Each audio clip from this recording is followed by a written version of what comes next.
国家主席习近平周一正式开启了对俄罗斯为期3天的国事访问。当天，习近平主席与普京总统分别在俄中两国的主要媒体上发表了署名文章。那您如何展望习主席此次访俄之旅呢？中国的国家领导人展开外访行程前夕，在当地主要媒体上发表署名文章，回顾两国邦交友谊，展望未来发展前景，是中国特色大国外交的传统。但非常值得注意的是，受访东道主领导人在我国主要媒体上发表署名文章，回顾两国友谊，回应舆论关切，展望两国未来，这是并不多见的外事礼仪同频共振。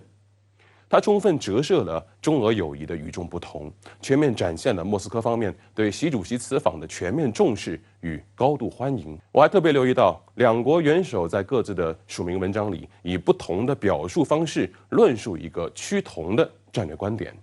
习主席说，10年来，国际社会清楚地认识到，世界上不存在高人一等的国家，不存在放之四海而皆准的国家治理模式，不存在由某个国家说了算的国际秩序。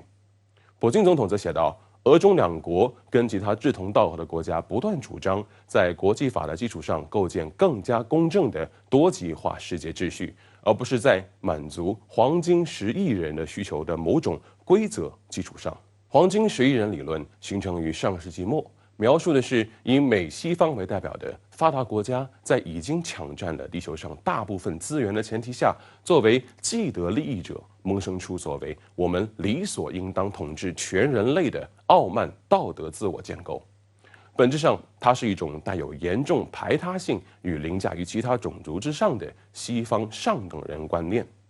与之相对应的是，习主席提出的人类命运共同体的理论框架与精神内核中，就包含了国际关系民主化的中道之声。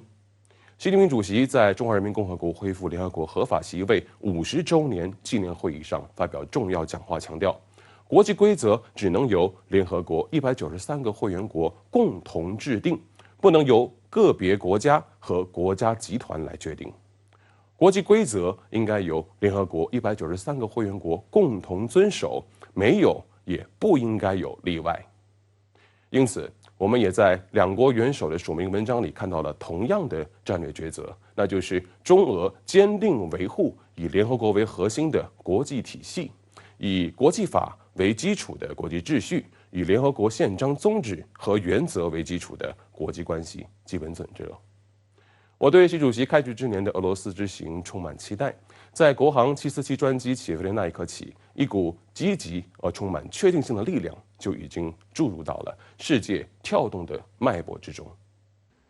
另一方面，国际舆论非常关注习近平主席此访对俄乌冲突的斡旋作用。那您对此又有何分析？俄新社在网站的头版位置全文刊登了习主席的署名文章。俄罗斯网友高度评价道，中国才是俄罗斯真正的朋友。这样的国际秩序观、毅力观来自这位伟大的中国外交家。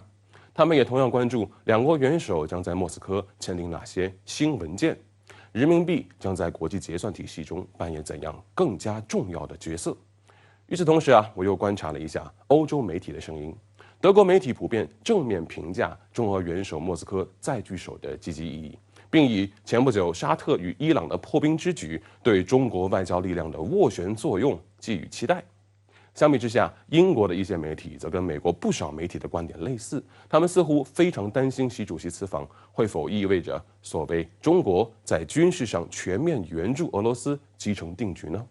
我甚至还发现部分美国政府官员发表了非常反制的言论，他们说不应接受由中国在莫斯科提出的停战倡议，因为它将给普京训练士兵发起新一轮攻势创造机会。经过这番舆情观察，我们不难看出，尽管和平与发展依然是世界的主题，但煽动战争、火上浇油的力量依然十分顽固。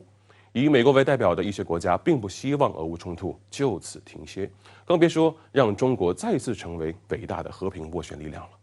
这给我们提了一个醒，那就是俄乌冲突的降级斡旋工作并不是一个能够一蹴而就的简单工作。客观来说，俄乌冲突的斡旋现在还远没有到只差临门一脚的时候。一方面，东乌战线上的战场动能仍未彻底释放，斗争尚不够充分；另一方面，美西方投喂军火、煽风点火的代理人战争图谋依然没有停止。这两个综合因素决定了俄乌冲突恐怕不会在朝夕之间得到彻底化解。但这丝毫不意味着中国的斡旋力量缺乏立锥之地。事实上，若抛开西方霸权思维与强势媒体裹挟的那所谓黄金10亿人，这个星球上的绝大多数人类都迫切地希望俄乌双方能够止战终战。我认为，一道由中国架设的沟通桥梁正在俄乌两国之间建立，它一定是公平、公正、理性的，它也有足够的势能与魄力，将那些不利于劝和促谈的消极因素隔绝在外。我们完全有理由相信，在中国立场的指导下，中国方案绘就的速度一定会越来越快。和平的好消息离我们并不遥远。好，谢谢吴威先生在线和我们分享您的观点，谢谢。